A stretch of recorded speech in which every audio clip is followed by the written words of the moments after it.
Welcome to episode 18 of Motivating Mondays, a weekly podcast and YouTube series dedicated to help Canadian job developers and other employer engagement professionals develop the tools, resources, expertise, and network to excel in achieving sustainable employment outcomes for their clients or students.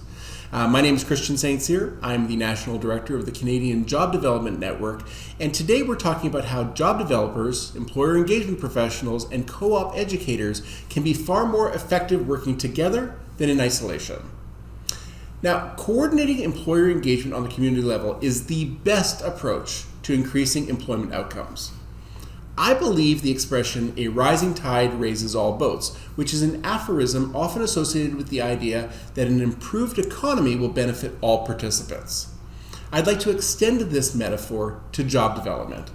The idea is that if employers are better educated about job development, government supports, and inclusive employment, they will be more inclusive in hiring overall, making employer engagement more fruitful.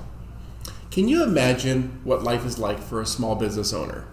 They are getting calls from teachers in high schools, college and university co-op education departments, provincial and federally funded employment programs, disability organizations, indigenous groups, youth groups, settlement organizations, and traditional recruitment, placements, and search firms. Everyone is pitching something different. They're from different organizations, they have different funding, they all have different messaging. Some want you to hire their clients, some need placements, some are paid, some others aren't. It's a loud cacophony of job development messaging, which by definition is a harsh, discordant mixture of sounds. Meanwhile, the employer is just trying to finish their payroll or approve some marketing or serve a customer. They don't have the time, the interest, or the patience to stop and listen. I've been working in the career development sector for 25 years. I know thousands of career professionals, and I work with hundreds of career development organizations, and I would have a tough time articulating the complete spectrum of benefits available to an employer in any one community. Is it any wonder the entire sector has such a small percentage of employers utilizing job development services in any particular community? It's free money and professional support. And 9 times out of 10, an employer would rather pay thousands of dollars to hire a search firm or a recruiter or a temp agency.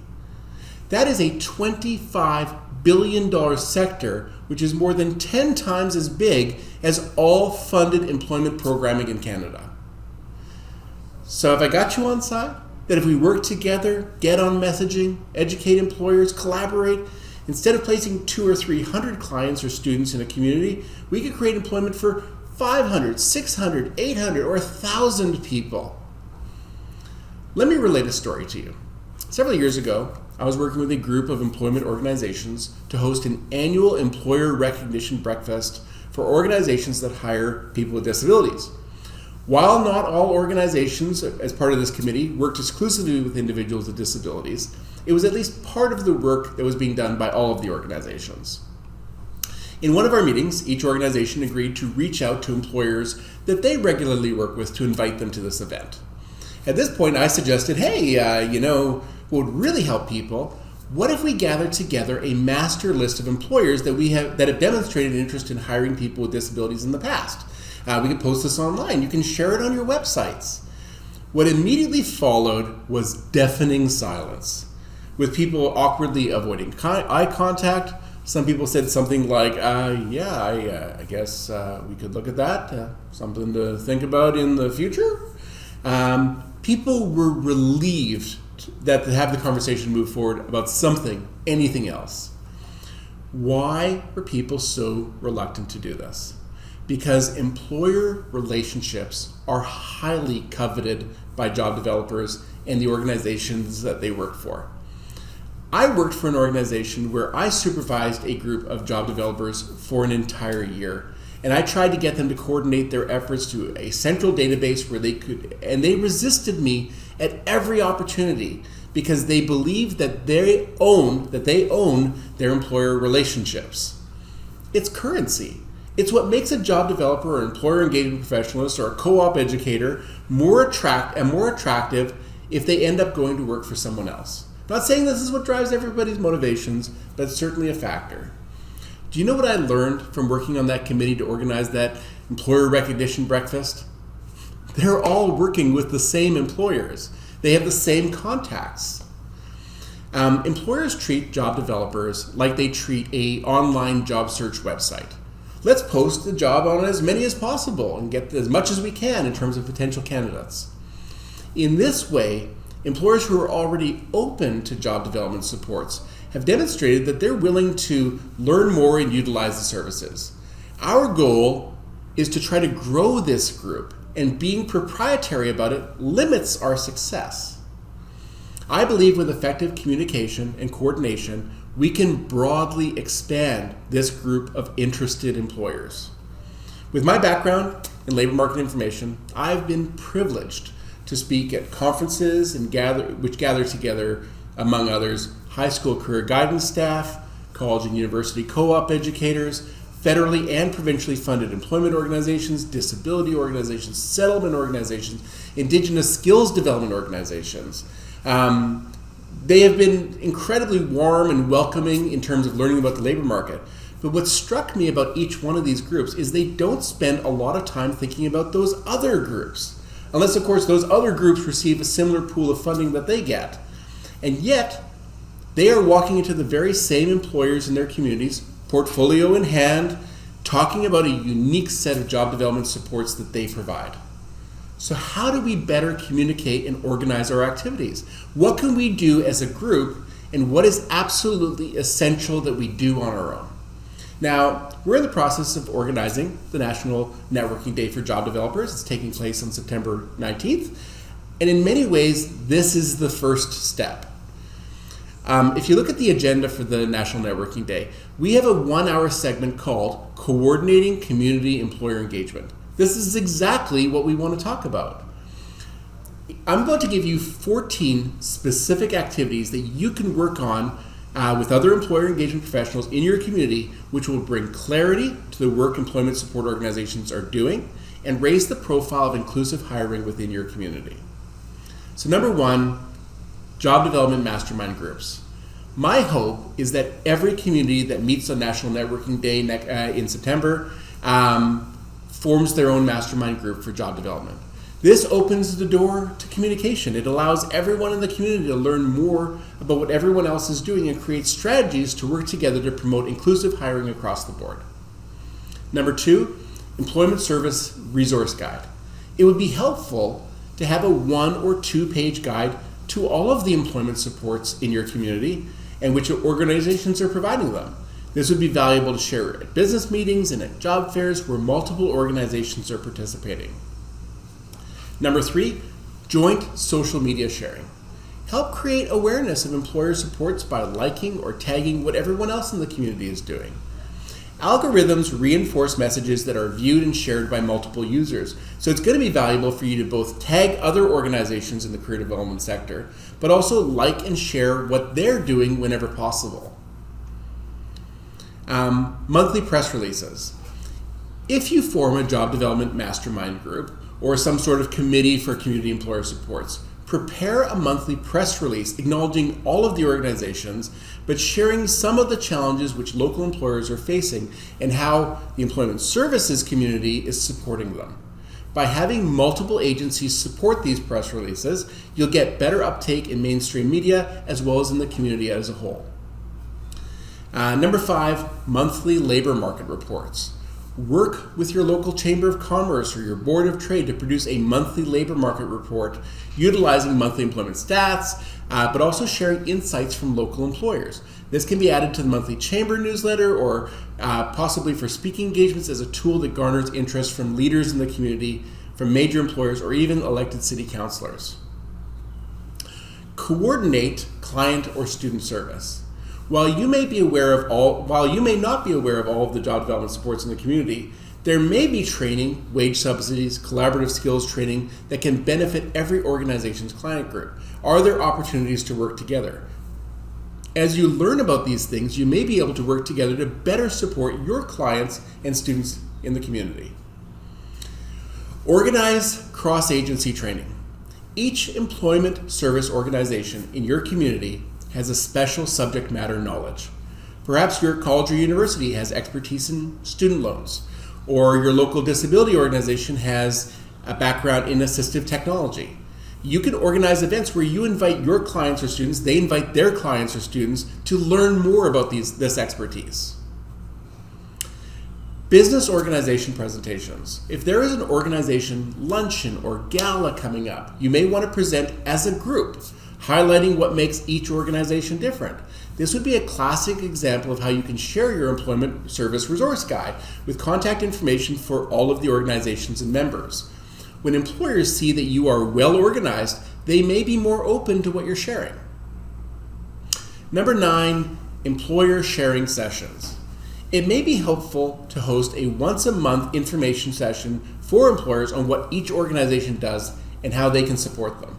This will go far to addressing the mixed messages employers often experience when they're hearing from multiple stakeholders, but at different times.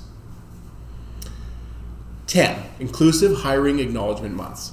Now, we suggested this a few weeks back in our branding session, but the idea is to select specific months of the year to acknowledge employers in different areas.